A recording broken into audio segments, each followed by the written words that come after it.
আসসালামু আলাইকুম রহমতুল্লাহি ওয়া বারাকাতুহু।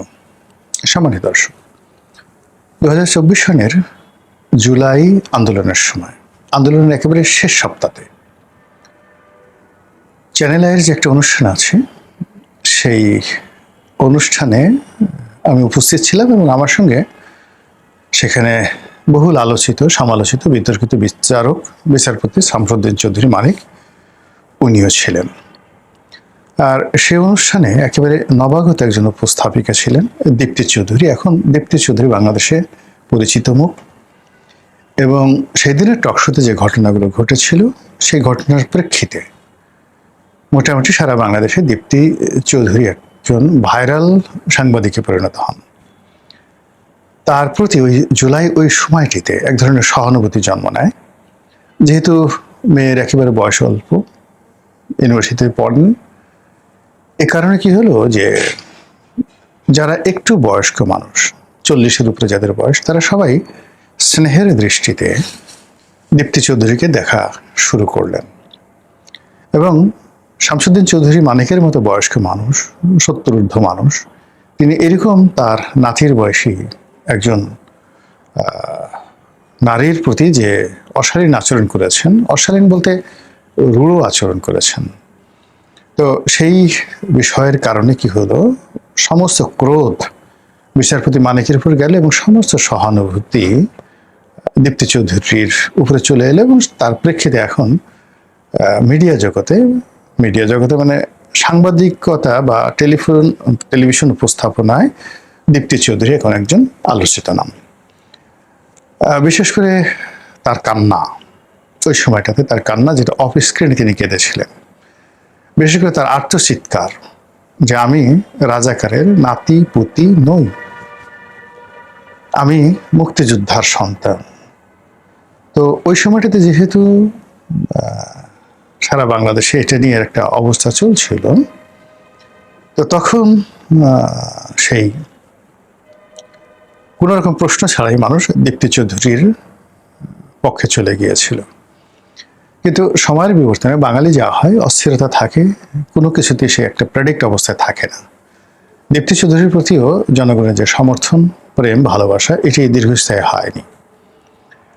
পরবর্তীতে তিনি কি করে, যাকে বলা হয় মুক্তিযোদ্ধার নাতিপুতি, তার বংশের কে মুক্তিযুদ্ধ করেছে, এগুলো নিয়ে নানা রকম ট্রল হতে থাকে এবং তিনি পরবর্তীতে ভীষণ রকম ট্রলের শিকার হন।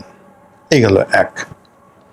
অন্যদিকে যেটা হয়, শামসুদ্দিন চৌধুরী মানিক, তিনি শেখ হাসিনা সরকারের পতনের পরে যে কোনো কারণে ভয় পেয়ে যান এবং তিনি সীমান্ত দিয়ে পালানোর চেষ্টা করেন, যেটা আমরা জেনেছি। এখন এটা দুভাবে হতে পারে, তিনি নিজে সেখানে পালানোর চেষ্টা করেছেন, অথবা যেভাবে সালমান এফ রহমানকে ধরা হয়েছে, আনিসুল হককে ধরা হয়েছে, তারা জিম্মাতে ছিলেন, আইনশৃঙ্খলা রক্ষাকারী বাহিনীর জিম্মাতে ছিলেন, কিন্তু ধরার জন্য নাটক তৈরি করা হয়েছে, তাদেরকে দাড়িমোষ কামিয়ে দেওয়া হয়েছে, তাদের পরনে লুঙ্গি দেওয়া হয়েছে এবং তারা স্পিড বোর্ডে করে ঘুরছিল। এই অবস্থায় তাদেরকে লাইফ জ্যাকেট পরা অবস্থায় পিঠমোড়া করে বেঁধে তাদেরকে গ্রেপ্তার দেখানো হয়েছে। এবং বাংলাদেশের যে গ্রেপ্তার বাণিজ্য এবং বাংলাদেশের আইনশৃঙ্খলা রক্ষাকারী বাহিনীর যে অথর্ব চিন্তা চেতনা, এই অথর্ব চিন্তা চেতনার একটা উৎকৃষ্ট নয়, নিকৃষ্ট উদাহরণ হলো এই সালমান এফ রহমান এবং আনিসুল হকের গ্রেপ্তার। এখন তারা জেলখানাতে আছেন, তারা আবার সেই তাদের সাবেক অবস্থা আছে। আনিসুল হক তার যৌবন ফিরে পেয়েছেন, আর সালমান এফ রহমান তার দাড়ি ফিরে পেয়েছেন। কিন্তু ওই যে দৃশ্য তৈরি করা হয়েছিল যাদেরকে গ্রেপ্তার করার জন্য, এটা মানুষ কোনোদিন ভুলবে না। একইভাবে একটা সময় শাহেদ নামক একজন লোককে প্রতারক বানানো হলো, যার নাম হলো করোনা শাহেদ, এবং ওই করোনা শাহেদকে নকল টিকা দেওয়া, নকল সার্টিফিকেট দেওয়া ইত্যাদি বিভিন্ন কারণে গ্রেপ্তার করা হয়েছিল। পরে দেখা গেল যে সে ইংরেজিতে কথা বলে, বিদেশি নানা রকম টকশো করে, কিন্তু আলটিমেটলি তার লেখাপড়া শূন্য, নাই বললেই চলে। প্রতারকের মানে অনেক বেশি, মানে নানা রকম চারপাশ হাসপাতাল চালাচ্ছে, আওয়ামী লীগের বিভিন্ন লোকের সাথে যোগাযোগ করছে, মানে এর পুরোটাই প্রমাণ করা হলো যে সে একজন প্রতারক। কতটা সত্য কতটা মিথ্যা জানি না, সে বের হয়েছে, জেলখানা থেকে বের হয়েছে, কিন্তু সমাজ আর তাকে গ্রহণ করছে না। সাবরিনারের অবস্থাও সেম, একজন মহিলা, সে ডাক্তার হয়েছে। তো এই করোনার সময় ভুয়া সার্টিফিকেট দেওয়ার অভিযোগে তাকে গ্রেপ্তার করা হলো। সেও আর সমাজে দাঁড়াতে পারছে না। সে এখন টিকটক করছেন, গান গাচ্ছেন, রান্নাবাড়া করছেন, নায়িকা হওয়ার চেষ্টা করছেন, এরকম। তো এই যে এই সমাজ মানে কোনো কিছুই সাস্টেনেবল করে না। তো যেটা বলছিলাম যে সালমান এফ রহমানকে যেভাবে গ্রেপ্তার করা হয়েছে, এভাবে শাহেদকেও গ্রেপ্তার করা হয়েছে। আর মাঝে একটা পিস্তল, তাও আবার মানে বেল্টের বাইরে একটা পুরনো পিস্তল, পায়ে হলো স্যান্ডেল, এবং তাকে বোরখা পরিয়ে হেলিকপ্টার করে ঢাকা থেকে বহু দূরে নিয়ে সে বোরখা পরে নৌকায় করে পালাচ্ছিল, এমন একটা নাটক তৈরি করা হলো। মানে আমাদের দেশের কোনো একটা মানুষের মাথা থেকে যত মস্তিষ্কের নিউরন আছে সব বের করে যদি 100% একেবারে পচা গোবর ঢুকিয়ে দেওয়া হয়, ওই গোবর মস্তিষ্ক থেকেও এরকম একটা পচা নাটক বের হয় না, যেটা শাহিদের ক্ষেত্রে ঘটেছে। একইভাবে শামসুদ্দিন চৌধুরী মানিকের ক্ষেত্রে যে গ্রেপ্তারের যে নাটকটা সাজানো হয়েছে, এটা বিস্ময়কর একটা নাটক। সীমান্ত দেশে পার হচ্ছে, তারপর লোকজন তাকে ধরছে, তারপর তাকে মারছে, কেউ কেউ বলে তার অন্ডকোষ ফাটিয়ে দেওয়া হয়েছে। এরপর সে শুয়ে শুয়ে কাঁপছে, তাকে একটা কলাপাতার উপরে শুয়ে দেওয়া হয়েছে। এই দৃশ্যগুলো ভালো না, এই দৃশ্যগুলো কোনো অবস্থাতে ভালো না। তো এখন ওই সময়টাতে যে টকশোটা করেছিলাম এই মানিক সাহেবের সাথে, মানে জুলাই মাসের শেষ দিকে, তো ওটা আমার জীবনের 2-3টি মেমোরেবল টকশোর মধ্যে অন্যতম। টকশোতে এরকম অসংখ্য ঘটনা ঘটেছে। যেমন একবার একটা ঘটনা, RTV একটা ঘটনা, সেখানে মারামারি লেগে গেল।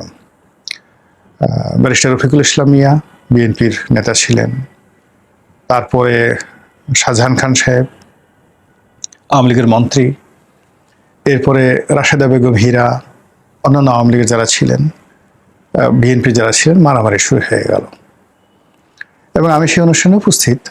তো উপস্থিত থাকার পর পরিস্থিতি এমন অবস্থা হয়ে গেল যে উপস্থাপক যিনি ছিলেন রুবায়েত ফেরদৌস, ডক্টর রুবায়েত ফেরদৌস প্রফেসর, তিনি বললেন যে রনি ভাই আপনি বসেন, আপনি মধ্যে বসেন। সে ভয়ে উঠে গেল বা অনেকগুলো পরিস্থিতি সে নিয়ন্ত্রণ করতে পারেন, এবং আমি উপস্থাপকের চেয়ারে বসলাম। ঠিক এমন সময় কারেন্ট চলে গেল। এখন কারেন্ট চলে যাওয়ার পরে একেবারে অন্ধকার, লাইভ চলছিল, এই লাইভের মধ্যে কারেন্ট চলে গেল। তার মধ্যে এরে ধরো, ওরে মারো, এই এরে ঘুষি মারো, এটা করো, ওর কাপড় ধরে টান দাও, ইত্যাদি ইত্যাদি নানা রকম ঘটনা ঘটতে থাকলো। মানে আমি একবার রফিকুল ইসলাম মিয়াকে জড়াই ধরি, আবার সেই শাহজাহান খান সাহেবকে জড়াই ধরি, কানে কানে বলি যে শাহজাহান ভাই আপনি কি করছেন, আপনি রফিকুল ইসলাম মিয়া বুড়া মানুষ, সে তাকে যদি আপনি ঘুষি মারতে চাচ্ছেন, আপনার একটা ঘুষি যদি ওনার নাকে পড়ে, উনি তো মরে যাবেন, এখানে স্পট ডেথ হবে, আপনি তো মার্ডার কেসে পড়ে যাবেন। এই কথাগুলো আমি বলছি, মানে এই সময় উনি আমাকে বলে যে রনি তুমি চিন্তা করো না, আস্তে আস্তে বলে তুমি চিন্তা করো না, আমার মাথা ঠিক আছে, ঘুষি মারবো না, তুমি বরং রফিকুল ইসলাম মিয়া তাকে ধরো, আমি একটু এখানে ভাবসাব দেখে পাগল ঠান্ডা করতে হলে এরকম ভাবে পাগলামি করতে হয়, তা আমি সেই পাগলামি করতেছি। That happened in the talk show. তো সেই করতে দীপচন্দ্র চৌধুরীর এই অনুষ্ঠানে এরকম অনেকগুলো ঘটনা ঘটছে। যতক্ষণ এর লাইভে ছিল ততক্ষণ আমি নিয়ন্ত্রণ করতে পেরেছি, দীপ্তিকেও নিয়ন্ত্রণ করতে পেরেছিলাম, তারপর যাকে বলা হয় শামসুদ্দিন চৌধুরী মানিক, তাকেও ঠান্ডা রাখতে পেরেছিলাম। কিন্তু অনুষ্ঠান যখন শেষ হলো 1 মিনিটের মধ্যে মানে দীপ্তি মন খারাপ করে বসেছিল, তারপর শামসুদ্দিন চৌধুরী মানিক সেও ঝগড়া করার জন্য বসেছিল, কিছু একটা বলবে। তা আমি জাস্ট বললাম যে মানিক ভাই চলেন, তো যখন চলে আসবো তো এর মধ্যেই বললাম যে ও আপনার একেবারে নাতির বয়সী মেয়েটাকে আপনি খুব রূঢ় আচরণ করছেন, একটু শোতে যা হয়েছে আপনি জাস্ট একটু নরম ভাষায় কথা বলে একটু আদর করে দেন। এই কথার সঙ্গে সঙ্গে তিনি বললেন যে এই রাজাকারের বাচ্চা বা নাতিপুতি এরকম কি একটা যেন বাজে কথা তিনি বললেন, আর তো দীপ্তি ব্রাস্ট হয়ে গেল, একদম ফেটে পড়ার মতো অবস্থা।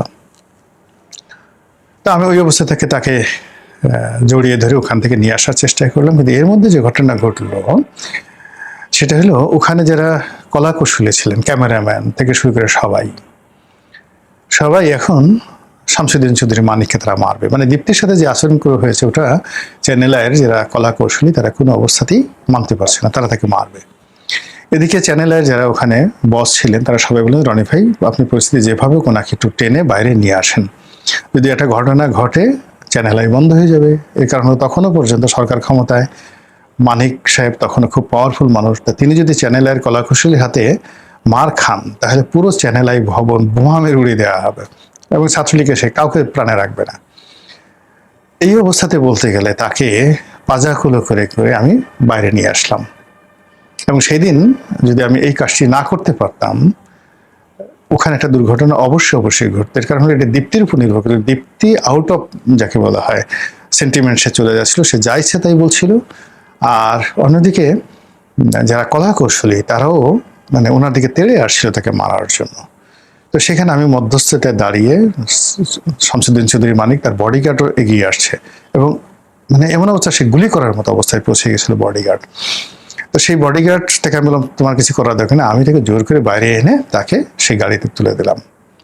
এখন এই প্রসঙ্গটা নতুন করে আসলে এই কারণ যে এটা তো অনেক পুরনো ঘটনা, 24-এর পর এটা 25 গেছে এবং এটা অনেকটা ভাইরাল টক শো, বহু মানুষ দেখেছে। একমাত্র আমার চ্যানেলে আমি এটা আপলোড করার পর এটা মোর দ্যান প্রায় 45 লাখ লোক এটা দেখেছে।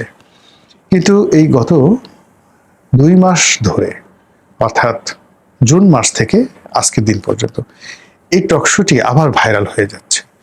মানুষ পাগলের মতো এই জুলাই মাসে ওই দৃশ্যগুলো দেখছে। এবং অবাক করার ব্যাপার হলো যে এখন বেশিরভাগ যারা কমেন্ট করছেন দর্শক, তারা সবাই আওয়ামী লীগের লোকজন। বেশিরভাগ যারা কমেন্টার তারা সবাই শামসুদ্দিন চৌধুরী মানিকের পক্ষে কথা বলছেন। বেশিরভাগ যারা কমেন্টার তারা দীপ্তি চৌধুরীর বিপক্ষে কথাবার্তা বলছেন। এবং এখন মানে পুরো জিনিসটা এই মাত্র 2 বছরের মাথায় রিভার্স হয়ে গেছে। এই হলো আমাদের মন এবং মানসিকতা। মহান আল্লাহ আমাদের সবাইকে হেদায়েত দান করুন এবং হেফাজত করুন। আসসালামু আলাইকুম ওয়া রাহমাতুল্লাহি ওয়া বারাকাতুহু।